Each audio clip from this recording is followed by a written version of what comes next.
The way we scripted Core, it needed to have like this introductory scene where the mercenaries got there, kind of the exposition of the story. And the way we had structured the whole thing, it was really necessary that that was kind of like set on a spaceship away from the planet. It wasn't until like a few months before that we were actually filming and had gotten all the actors that we started to realize that this scene was both critical for the way we had structured the story, but also really challenging. We had never built an actual proper full set for a film before. The biggest problem with this set was finding a place to build it, because we wanted to be able to fit realistically, like, you know, at the time we had 5 mercenaries, you know, a big cockpit of the spaceship that could actually fit multiple people and have some walking around. And the Marcus and Colt fight scene was actually originally supposed to be in Grant's spaceship, but we realized we'd have to build 2 sets, and we were like, 1 set is hard enough. We're still like, we can't remove this set. It's like, you know, 4 weeks until filming. We need to find a place to build it. We could do it in our garage, but that's just, it's not comfortable. There's not enough roof clearance. We're like, you know, ideally we get like this indoors warehouse with like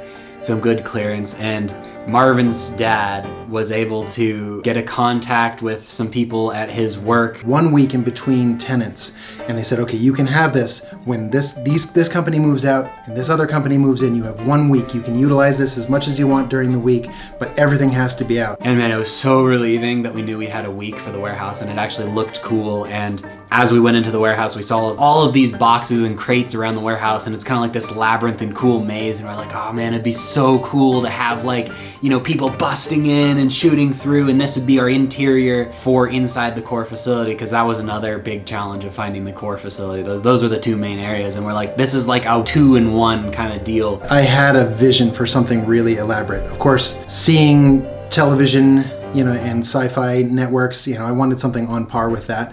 I decided to use 3D to kind of design the interior of the ship. Try to come up with a cool shape, but also think through what would be possible to build, which was quite difficult because I didn't really have a lot of experience in building. But we mocked up this kind of cool 3D thing and said, let's go for that instead of just a cube room to have, you know, some windows, some angles. We'd gotten these big rolls of paper, roll them out, protect the floor, and then also to mark up the ground, measure out what we were doing. We kind of looked at the 3D model plans we had printed out, some different angles of it. Well, how do we even begin this? So we had to go get the supplies, bring them in, try to build it, go back to the store because we got the wrong supplies. We went back to Home Depot and Lowe's, I don't know, 5-6 times, keep, you know, returning, getting new things. We were initially trying to do nails. We had gotten some screws and they weren't long enough. We're like, it's a 2x4 and we wanted to drill it all the way through like that. And we're like, there's no screws that long. And we're just like really confused, and we're like, well, there's nails long enough, we could do nails. And then we asked my dad over, because he's actually like good at carpentry and stuff. And so he's like, what are you doing with all this crap? Just get like a box of screws and call it good. He taught us the amazing thing of drilling a kind of pilot hole. Drill in, you know, halfway through the wood with your drill, and then the screw goes in from there, so it's halfway into the wood, so it can be a shorter screw and still get all the way through. And we had no idea about that technique beforehand, so that was really useful. Alright, so what's going on? We were just cutting a bunch of the table saw here. So what we did is we're basically assembling some 5-foot by 4-foot sort of wall panels. So we kind of made these frames. We did a cross beam kind of support thing, so you have the main ridge out here and then a little support that helps hold the 2 together. So it's kind of 4 different screws that are holding it all together. And then once we got that kind of first ridge up, we put the walls on either side, and that helped hold that up, and then we started working on the other, like 4, I think, frames. Once we have that sort of put together, we have the main frame of our ship. We can focus on the front cockpit area, and then once we have all the main builds complete, we're going to try stapling on the roofing felt we got for sort of the wall panels. We were going to do plywood at one point. We really couldn't bring a whole lot with us on any one trip. We didn't have like a good big trailer or any other substantial way of carrying a bunch of stuff. We decided to try, it was experimental, it was like roofing tar felt paper or whatever it's called. So it's this like black sticky kind of tarish thing. It smelled terrible. It was not great, but we figured it was cheap, and then it came in small rolls, so we could like, you know, rolls this big, and we could easily transport them. And then it was black, so we wouldn't have to do as much painting work. We basically took a staple gun and we just stapled this onto our frame. It was really difficult to cut at these weird angles, especially on the front of the window. It was very difficult to work with. I think in the end easier than plywood would have been. Welcome to the set that we've built so far. This is the main structure, flooring, and walling of the set. Looking pretty good. We're about to paint it sometime. So as you can see, you have this beautiful control panel and windows. There's beautiful structure and kind of stuff like that. And here's what it looks like on the front. Not too glamorous, but it's not meant to be pretty from the outside. It's meant to be pretty from the inside, which is getting there. So we got this kind of matte dark gray and kind of just painted everything. It was starting to come together with the wood frames kind of hidden by the paint. There were some scary moments in there and thinking, are we going to be able to accomplish this? Can we actually do this? Scary, like down to the wire. Like, well, the week we were building it. Like, is this going to work? I don't know. We got to just try. We had the dashboard. They had to cram all these old computers and stuff with little lights and dials and hook them all up to the side. Adding things, finding scrap pieces, that was all really cool. Luckily, also my dad came in clutch there, and we just got so many like just old technology components from a electronics company that's next door. And so we were like spray painting computer motherboards. We were just jamming big boxes with lots of switches everywhere, left and right, and it turned out looking pretty good, I think. All right, and now we have our giant pile of tech that we're gonna load into the spaceship after we paint it. Just like dunk, dunk, dunk. Here's our little joystick for flying the ship.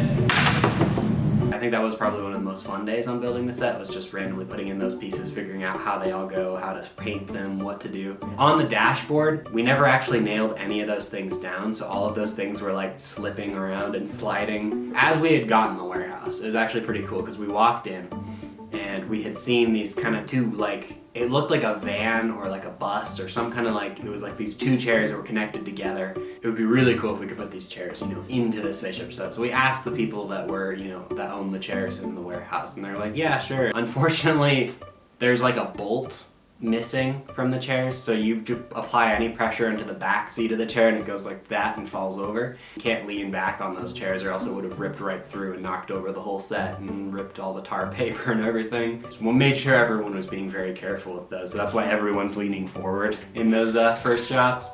Really, it wasn't until we started putting the tech into the thing that I couldn't see the potential. Once we had some lights and all that, it started to feel pretty good. Lighting the set was an interesting challenge. It was a lot of fun. We had a couple of different light sources, had these long tube LED lights. They can change any color we want, and I thought having sort of a sci-fi blue and orange feel looked the coolest. And we got a bunch of these little tiny LED lights and we just kind of put them all over the dashboard. We bought a cheap little siren light for when the ship crashes, and we had the crash spaceship where we had a big spotlight, you know, mimicking sunlight coming in from the outside.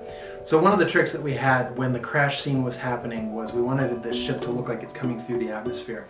So we had one of us hold the light on the light stand outside the front of the ship and literally just kind of like move it in front to make the light kind of sweep across and, you know, to mimic that the ship is moving. We had a smoke machine. We had to be very careful with it because we had no way to turn off the smoke detectors in this building.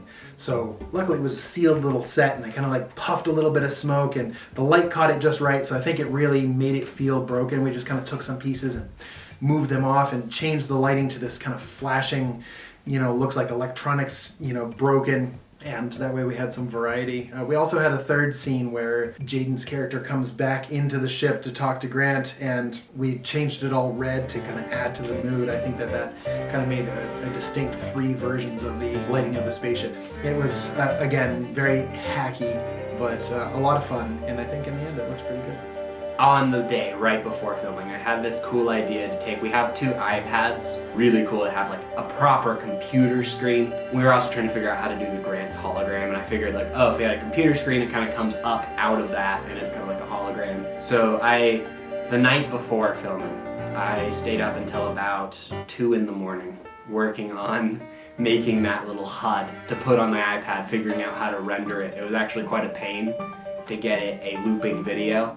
And then we had cut out holes in that EVA foam on the dashboard, placed in the iPads. One unfortunate thing with the set is the warehouse that we were working in had this loud air conditioner vent that was going off, and we tried to turn it off on the breaker box, but there was another like office building attached to the warehouse, and then everyone the office building kind of ran over to us and was like, "Why is our AC off? We're burning up in here."